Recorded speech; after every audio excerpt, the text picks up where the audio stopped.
Okay, here we go. We are caught in an inescapable network of mutuality, tied in a single garment of destiny. Injustice anywhere is the threat of justice everywhere. There are some things in our social system to which all of us ought to be maladjusted. Hatred and bitterness can never cure the disease of fear. Only love can do that. We must evolve for all human conflict a method which rejects revenge, aggression, and retaliation. The foundation of such a method is love. Before it is too late, we must narrow the gaping chasm between our proclamations of peace and our lowly deeds which precipitate and perpetuate war. One day we must come to see that peace is not merely a distant goal that we seek, but a means by which we arrive at that goal. We must pursue peaceful ends through peaceful means. We shall hew out of the mountain of despair a stone of hope.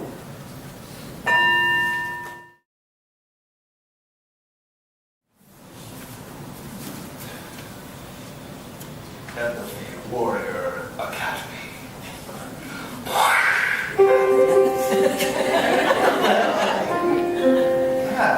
Yeah, I envisioned it wrong, but that worked very well. Sort of a weird title for a sermon, though. I hope it explains what that's about. Have you ever been involved in an empathy emergency? Yeah, who thinks they've been involved in an empathy emergency? Okay, but maybe we need a little more explanation, like what in the world is an empathy emergency, right? Well, you know it if you're the one who needs the empathy. Like, have you ever been in a conversation where it was like, if they would just listen to what I'm saying and just stop like responding to what they think I'm saying, even though they weren't listening, so they have no idea what you're like, it's an empathy crisis at that moment. To understand, we need to define empathy. Here's Merriam-Webster's definition. The feeling that you understand and share another person's experiences and emotions. The ability to share someone else's feelings. Right? So when that doesn't happen, in the extreme, you've entered an empathy emergency season. And so we just can't understand, like, why don't they understand me? Okay, so now that we know what an empathy emergency is, who's ever been involved in a situation like that, right? And it sort of just gets worse and worse. Like, there's almost no way out except for to, like, tell them shush and go to the movies, and then like, come back later or eat ice cream or something like that. So it's easy to recognize from our side. It can be harder to recognize when it's an empathy emergency on the other person's side, right? Who's ever been in an empathy emergency for the other person, right? Like, they really needed to be heard, and it just wasn't happening, right? So it's easier to recognize in hindsight. We can look back and go like, if I would have actually just stopped talking for a moment, maybe our relationship wouldn't have crumbled all those years ago. And you can know like how crucial it was in that moment. And even if you haven't thought about that, maybe we can start to do a little historical revision, right? And look at like the failed moments in a relationship, or I don't know, do we believe still in failed relationships? I'm not sure, but like the catastrophic friendships or intimacies in our lives, like we can look back from the lens that there's such a thing as an empathy emergency. And we can recognize, like, at many of these points, if we were able to inspired by the internet. Oh wait, I have a slide for this. This little butterfly, I don't know who this butterfly is, but he was pretty smart, or she, I can't really tell. Z was pretty smart. The real problem of humanity is the following. We have Paleolithic emotions, medieval institutions, and godlike technology. Right? So there's an anonymity thing, right? Like part of the thing with the in road rage, like I talked about last week, part of it is like you think that this little shell of aluminum is going to somehow protect you, because obviously no one can see you picking your nose, and cops can't see you checking your text messages. And it's a total illusion. But, when you're talking, I might never say the stuff some people like said on my internet to people they don't know. They just got triggered, and they were like, blah, blah, blah, blah, blah, and this means that, and that means this, and this means that about you. And in my mind, the only thing I was thinking was, you just lost the ability to make a friend who had basically the same beliefs about the cause as you. Right? You just turned someone possibly opposite the very cause you were arguing for because you assumed they were already your enemy. Like, how can, so like these liberal, compassionate people fighting for peace, these fighters for peace, going around policing everyone who doesn't talk the way they want to talk by talking the way they don't want to talk. Like policing people's sensitivity by being insensitive. And it's happened so much, I was thinking, like, is there an election going on? Or like, what's going on? Because there's so much, like, these beautiful, like, Santa Cruz hippies that I know. And then you put them on the internet. And it's like, I can't believe you're so stupid. I thought you were working for peace and acceptance of everybody, you dummy.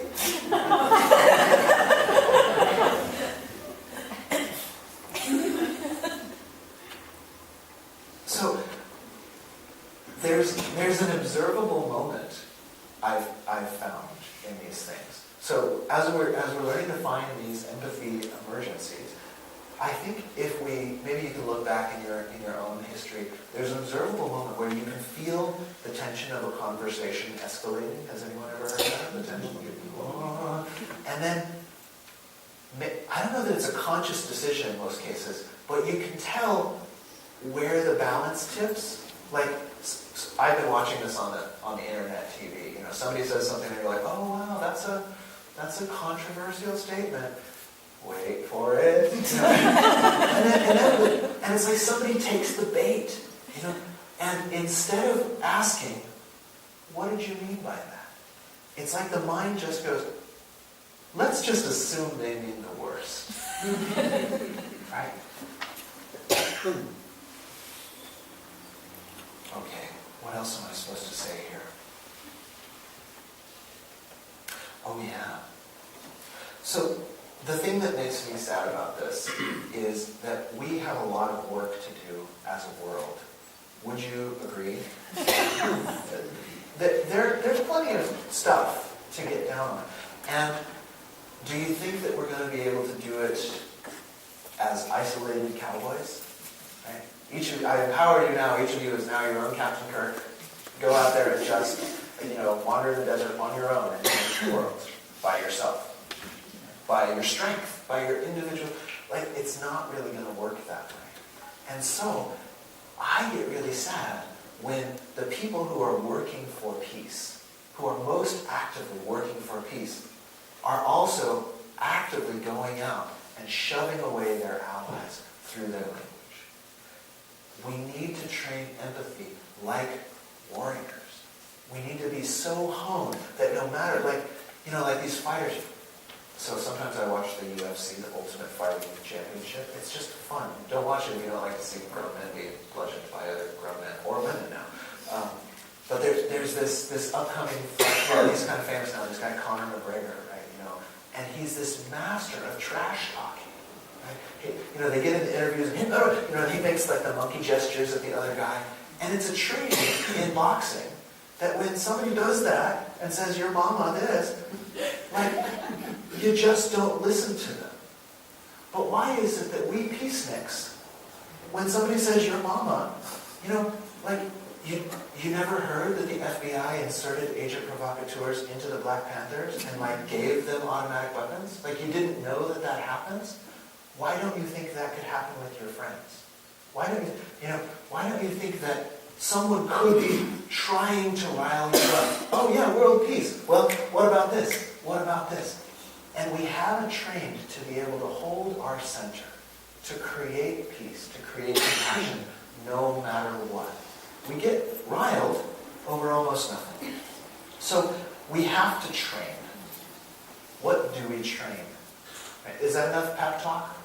I've gone to some church sermons lately, and I realized, like, oh wait, man, I'm more teaching a class. I need to make this more of a sermon. What do they? Well, they give a big pep talk. So, are we pepped? So we have to train. We have to train like word. Oh, here was the one. It's as if we went to a kung fu class like we said, like, I want to learn self-defense. But the master taught us exactly the wrong thing, like how to block so you would get punched. That's the training our brain has. We're trained, oh, I want connection. And so if they subtly shame me, I'm going to make them wrong in this way. And all we know how to do is escalate violence. So why it's the Warrior Academy is because we have to have a new hair trigger response. We have to have a new knee-jerk reaction. That the minute somebody says, oh, that's controversial, I bet they mean, you're voting for so-and-so, you must be. We have to be able to stop and short-circuit that knee-jerk reaction and do something else. What's the something else? It's the same thing that Jesus and Buddha and all of these perennial philosophers told us, which is, before you judge another, you must walk a mile in their shoes. Okay, Jesus never said that directly, but before you judge another, you must walk a mile in their shoes, right? And you know why, because then you're a mile away and you've got their shoes. It's an oldie but a goodie. In the traditions of India, particularly Buddhism, they call this practice exchanging self and other. Exchanging self and other. So what I would like to challenge you to, the role of a minister is not only pep talks, but admonishment. Right? What I would like to admonish you to encourage you to, is notice, step one, I am in an empathy emergency right now. Can you do that? Okay, you know the power. Okay, 3 of you have nodded your head and are willing to do that. We'll come back to the rest of you in a minute. More admonishment. Okay, I'm in an empathy emergency. And then just for a split second, before you think about, what does this say about me? How do I feel about this? What are the worst possible ramifications of this that we've been trained to do in our competitive dominator society since we were in preschool? Who can get the right answer? Who can be first over here? Last one ends a rotten egg. Who's the smartest in the class? Who's the prettiest in the class? Who's the class president? Who's going to be Miss USA when she grows up? Who's the class clown? Who's the best? Who's got the right answer? Who can get an A? Who will be denied higher education because they have a different learning style than everyone else? Who will be denied proper nutrition because, I don't know, their parents didn't have the same kind of wealth or weren't the right skin color or sexual orientation? We've been trained that being right first is the only way you survive in this monkey band. It's going to take some serious, katana drilling to get ourselves to, for a moment, go, hold on. Before you are the kid who raises their hand first so you can get at least a little bit of approval that your father doesn't give you at home or whatever your control drama is. Try to think, what's it like to be this person right now? Put yourself in their shoes for a second. And then the last one that you have to do. I said have to. Sorry. Is that admonishing? The last one that I think we have to do is, this is my challenge to you, to find one thing you can agree on. To find one thing you can agree on. So please think for a moment of, do any of you have someone who you consistently get into empathy crises with? Like empathy tug of war? Yeah. So think about them, right? Or maybe there's a recent conversation or something that you saw on your interweb machine go down. And try to think of, is there something that you can agree with that person on? Right? So I do make the assumption that we're sort of peace-promoting, harmony-promoting people. Like I assume that if you made it here, at least if you're a return visitor, that you have that somewhere in your heart. And the thing to remember, though it's hard in these moments, is that often even the most like militarily conservative, isolationist, whatever, the opposite of a liberal religious fellowship is, often at the core, they want the same thing. They want safety for their kids. They want people to live in a moral way. I mean, the speeches are full of that. Safety, morality. Don't we want safety? And more, don't you want a safe community? The means you use to get it might be a little bit different. Safety for me at the expense of people with a different skin color and religious belief. But you want safety. Right? Okay, does anybody have your favorite empathy tug-of-war partner who you just can't think of something you might agree on? Oh, you did pretty good. There. Good question. Oh, yeah. So what? Don't promise to answer it. No. I'm not looking for an answer. So let's say that the disagreements with the person are political, philosophical. Yeah. But you find that you both like the fact that Revolver came out 50 years ago, and you both think it's an amazing album. What if it's something like that? It has nothing to do with the things you disagree about. I think it's a good start. Yeah, I think it's a good start. More on that in a minute. So there are though occasions when you just can't agree on anything, and because you are peace-loving people, I assume it probably means the person either has narcissistic personality disorder or they are an internet troll. And if you don't know what that means, you should look up on Urban News. These are people who just want to get a rise out of you no matter what. So you try to harmonize, empathize, and then they can't. Just ditch them, okay? They're no good for you. So, here's my challenge. Number one, what are you going to say to yourself? I'm in an empathy emergency. Number two, what are you going to do before you focus on your own unmet needs? Yeah, walk away in their shoes. Yeah. And then number three, try to find something that you can find a value you can agree on.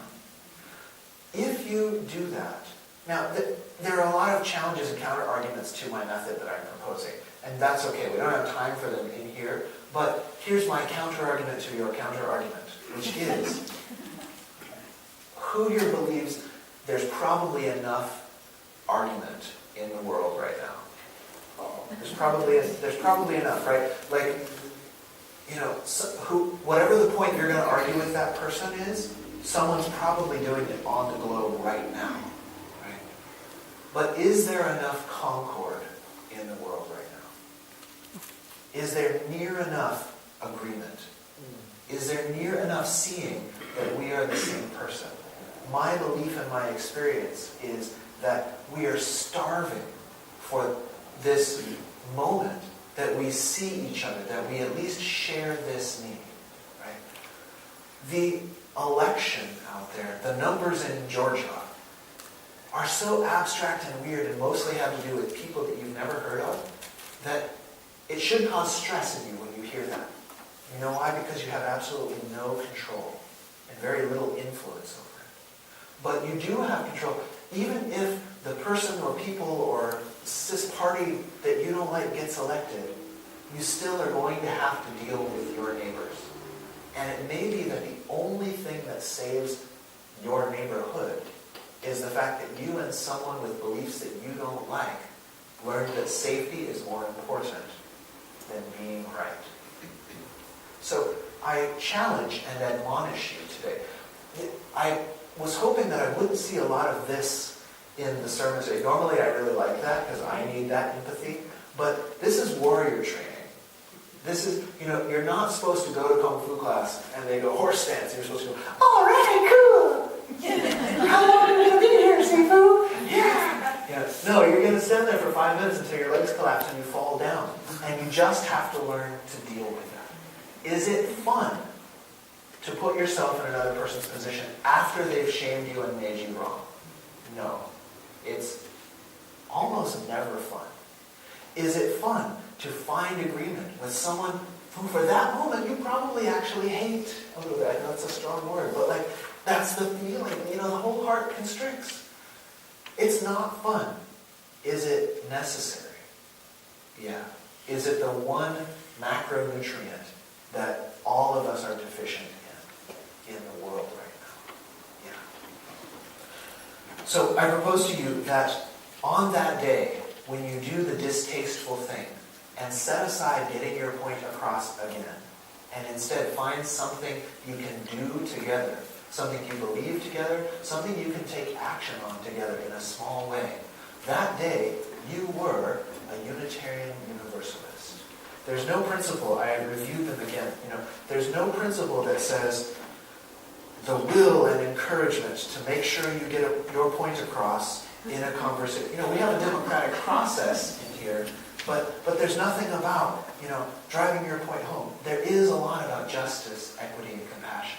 There is a lot about a free and responsible search for truth and meaning. And what could be more free than letting a person believe what they believe and lifting them up, perhaps, to the place where you can meet together?